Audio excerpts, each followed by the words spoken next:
Hello students, हमारा lesson चल रहा है द होम कमिंग, जिसके दो पार्ट आप देख चुके हैं। लास्ट जो आपने वीडियो देखी थी उसमें हमने लास्ट में पढ़ा था कि फ़तीक के मामा उसको अपने घर कलकत्ता ले आते हैं, जहाँ पर उसकी माँ में उसको देखकर बिल्कुल भी खुश नहीं थी। अब इस वीडियो को आगे देखिए।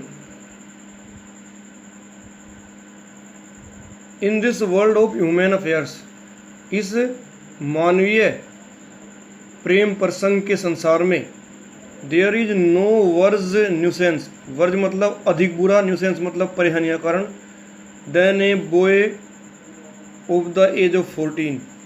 इस मानवीय प्रेम प्रसंग के संसार में एक 14 वर्ष के लड़के से अधिक बड़ी परेशानी का कारण कोई नहीं है। ही इज नाइदर ऑर्नामेंटल, नहीं तो वह आकर्षक होता है, नो यूजफुल नहीं लाभदायक होता है। नहीं तो वह आकर्षक होता है, नहीं लाभदायक होता है। इट इज इम्पॉसिबल, असंभव होता है, टू शोवर अफेक्शन, प्यार की बौछार करना, स्नेह की बौछार करना, ओनिम उसके ऊपर प्यार की बौछार करना संभव होता है। As on a little boy, एक छोटे बच्चे के समान उसके ऊपर प्यार की बौछार करना असंभव होता है। And he is always getting in the way, और वह सदैव आपके रास्ते में आता रहता है, मतलब आपके काम में बाधा उत्पन्न करता रहता है, अड़चन बनता रहता है।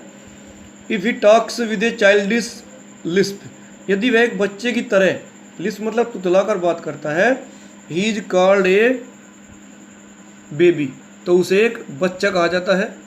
And if he answers in a grown up way, और यदि वह एक बड़े व्यक्ति की तरह उत्तर देता है, ही इज कॉल्ड इम्पर्टिनेंट, तो उसे बदतमीज या असभ्य कहा जाता है।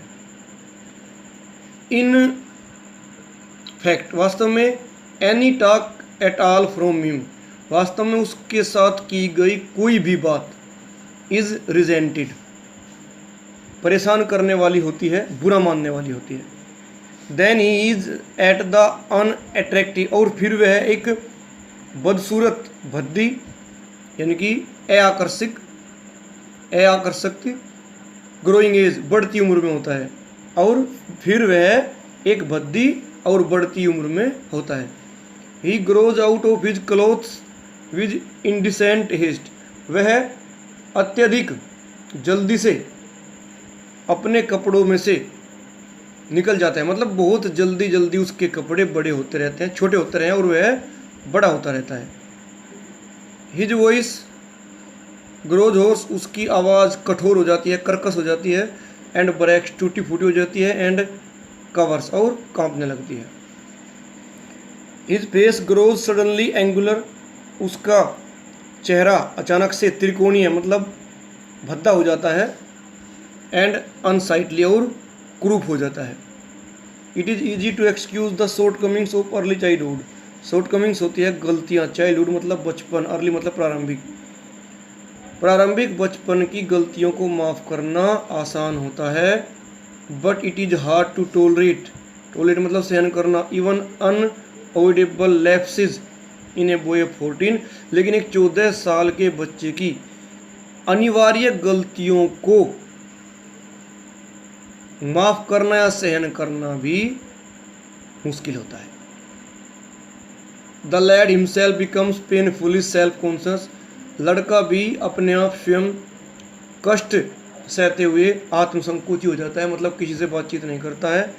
When he talks with elderly people, जब वह बड़े लोगों से बातें करता है, he is either unduly forward, या तो वह अनावश्यक रूप से आगे बढ़ जाता है, और एल्स, या सो अनड्यूली शाई, इतना अनावश्यक रूप से शर्मा जाता है, that he appears ashamed of his very existence, कि उसे अपने अस्तित्व से भी शर्मिंदगी होने लगती है। Yet it is at this very age, फिर भी इस कम उम्र में, छोटी उम्र में, when in his heart of hearts, जब उसके आंतरिक मन में, ए यंग लैड, एक युवा, मोस्ट क्रेव्स, क्रेज मतलब कामना करता है, फॉर रिकॉग्निशन, पहचान की, एंड लव स्नेह की।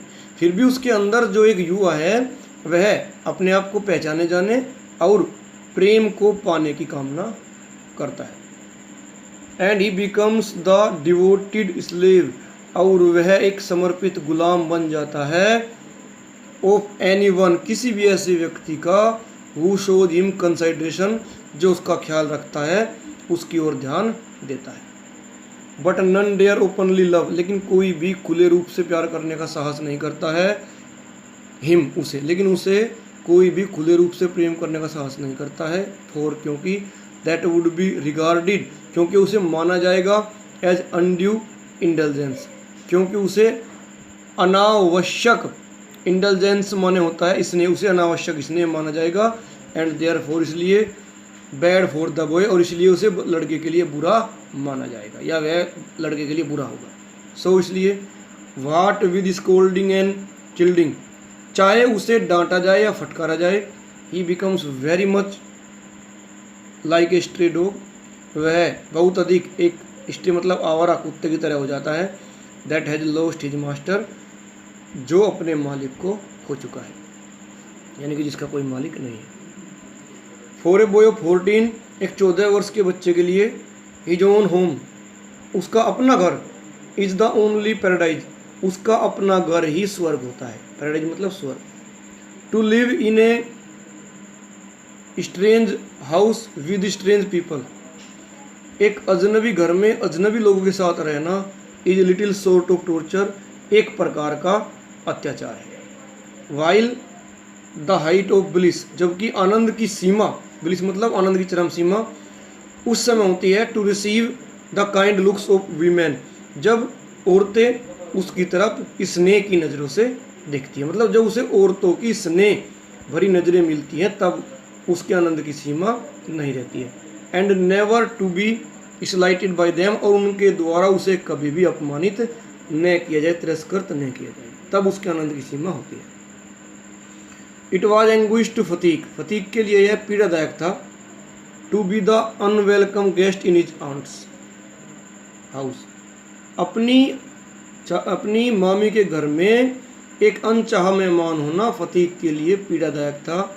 डेस्पाइज्ड बाय दिस एल्डरली वुमेन, इस बूढ़ी औरत के द्वारा तिरस्कृत होकर, एंड स्लाइटेड अपमानित होकर, ऑन एवरी ओकेजन, प्रत्येक अवसर पर इस बूढ़ी औरत के द्वारा तिरस्कृत और अपमानित होकर फतीक के लिए अपनी मामी के घर में एक अनचाहा मेहमान होना कष्टदायक था।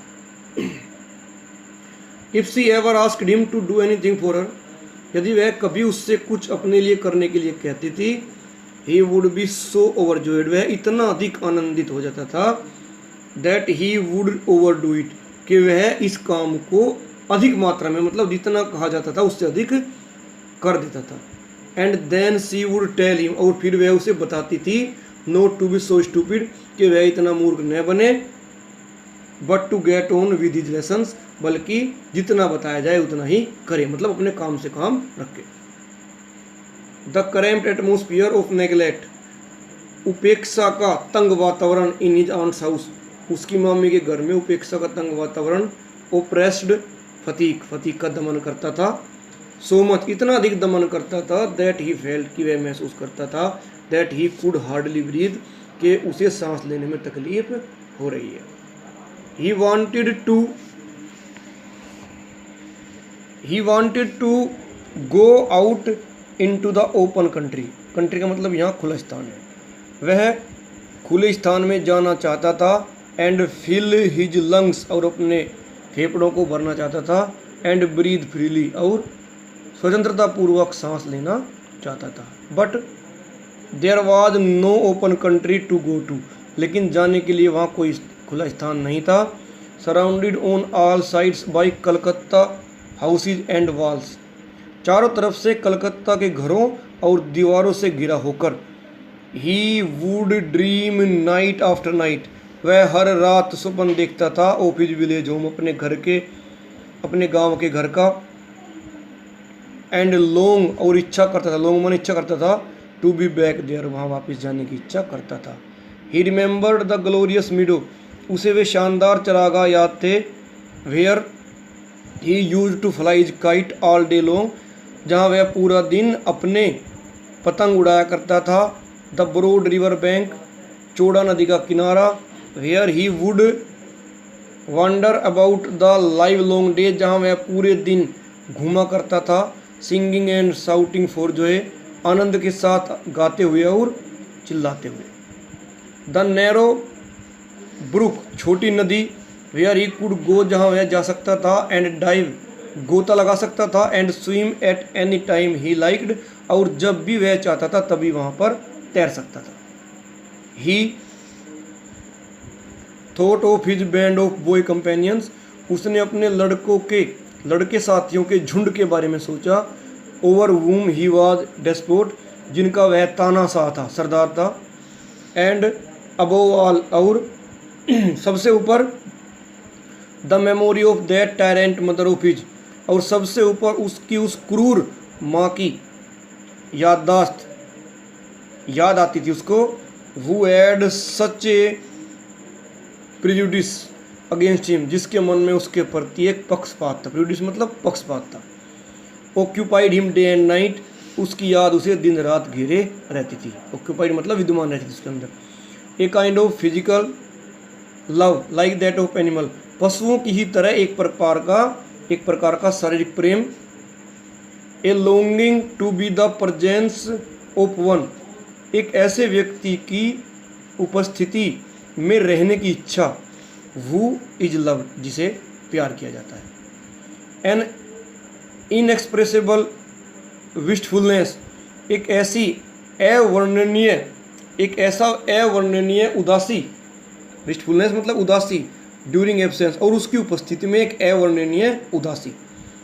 ए silent cry of the inmost heart, उसके अंतर मन की एक शांत चीख। फॉर द मदर, मम्मी के लिए उसके मन में एक शांत चीख थी।